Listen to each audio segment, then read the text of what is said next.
আসসালামু আলাইকুম রহমতুল্লাহি ওবারাকাতুহু। আশা করি সকলে ভালো আছে আর দোয়া করি আল্লাহ পাক সকলকে সর্বদা ভালো রাখুক।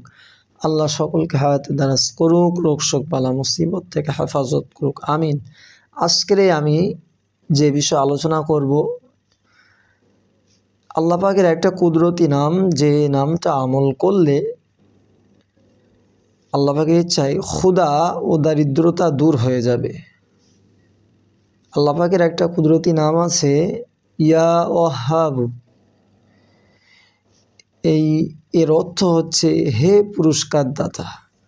আল্লাহ পাকের এই পবিত্র কুদরতি নাম যে ব্যক্তি অধিক পরিমাণে পাঠ করিবে কিংবা লিখে কাছে রেখে দেবে বা চাষতের নামাজের আখেরি সেজদায় ইহা 40 বার পাঠ করবে, আল্লাহর ইচ্ছায় তার ক্ষুধা ও দারিদ্রতা দূর হয়ে যাবে এবং মাকসুদ হাসিল হবে ইনশাআল্লাহ।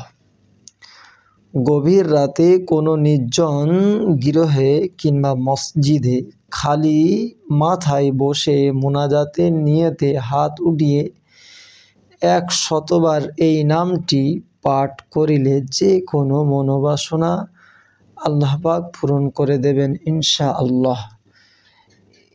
এটা যে আমল করবে তার এই আমলের বদৌলতে আল্লাহ পাক রব্বুল আলামিন মনোবাসনা পূরণ করে দেবে।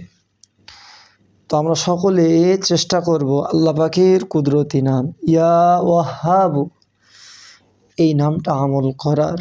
ঠিক আছে, আমরা সকলে চেষ্টা করব আল্লাহ পাকের কুদরতি নাম ইয়া ওয়াহাব, হে পুরস্কার দাতা, এই নামটি আমল করার।